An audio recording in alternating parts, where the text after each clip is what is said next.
4 साल में बताएं कितना बजट दिया उन्होंने? सब बजट काट दिया। हम 4 साल में अभी तक इलाज कराने सैफी हॉस्पिटल में नहीं गए।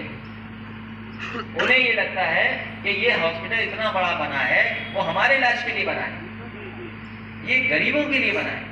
जिन्हें कहीं इलाज नहीं मिल पा रहा है वो अगर सैफई जाएंगे तो उन्हें फ्री इलाज मिल जाएगा। ये इंतजाम नेताजी ने सैफई में किया।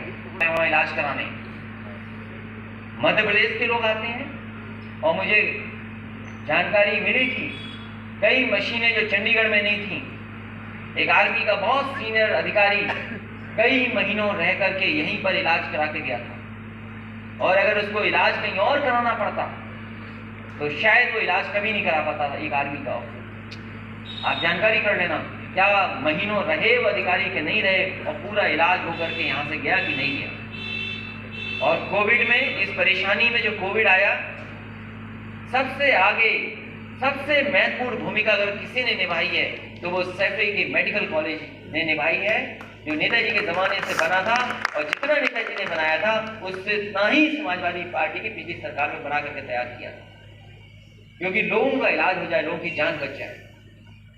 अब ये सरकार चाहती नहीं है कि किसी का इलाज हो जाए, और जिसको इलाज कराने अस्पताल अगर जाना पड़ जाएगा सरकारी, वो दोबारा भारतीय जनता पार्टी को वोट नहीं देगा, वो समाजवादी पार्टी को ही वोट देगा। तो नहीं मानते, कोविड हो जाए आपको फिर दोबारा वोट आप समाजवादी पार्टी को ही देंगे, बीजेपी को नहीं दे सकते आप, क्योंकि ये बीमारी वही लाए। मैंने लोकसभा में कहा था अगर स्पीच निकालेंगे आप, बहुत सारे भारतीय जनता पार्टी के लोग मुस्कुरा रहे थे, हंस रहे थे। मैंने कहा ये हवाई जहाज से आया है ये बीमारी, और कहीं ये गांव में पहुंच गई तो कैसा होगा।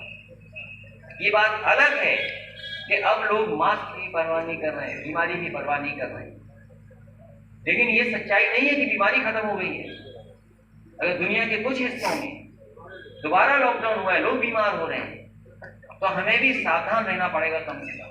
और ये मास्क हम इसलिए भी लगा रहे हैं कि हम अपने आप को सुरक्षित रखें और दूसरे से सुरक्षित रहें, और कहीं हम अगर बीमार हैं तो दूसरे को बीमारी ना हो जाए, इसलिए हम मास्क पहन रहे हैं।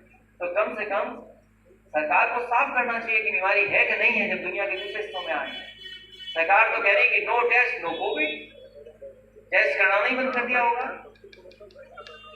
जैसे नौकरी देना बंद कर दिया वैसे टेस्ट कराना बंद कर दिया इन्होंने। अखिलेश जी, मेरा सवाल है आपसे, आपने नौकरी की बात की। उत्तर प्रदेश में वर्तमान सरकार बैकडोर से नौकरियां दे रही है, बिना विज्ञप्ति निकाले भर्तियां चल रही हैं, बीजेपी अपने चहेतों को भर्ती करवा रहे हैं, लेकिन बेरोजगार की भावनाएं जो है उनको कुचला जा रहा है। क्या कहेंगे आप? ये 2020 में कोविड आया है, 2021 तक ठीक होगा और 22 में एकदम खुशहाली आ जाएगी, इसलिए 22 तक इंतजार कर दिया। ये जो कानून आया है और इसके साथ साथ जो कानून बने हैं, ये किसानों को बर्बाद कर देगा। ये जो कानून बने हैं इससे किसान बर्बाद हो जाएगा।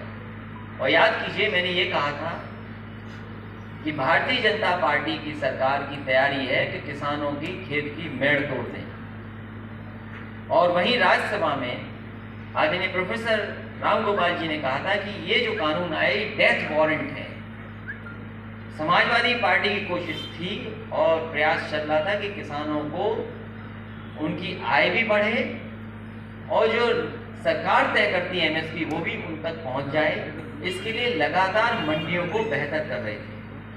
अगर एक्सप्रेसवे के किनारे जाएंगे आप तो मैनपुरी में जितनी समाजवादी सरकार में बनी थी मंडी, उतनी बनी छूट गई। कई बार प्रधानमंत्री रहे अटल बिहारी वाजपेयी जी, उनका केवल सम्मान यहाँ नहीं है, पूरे देश सम्मान करता है।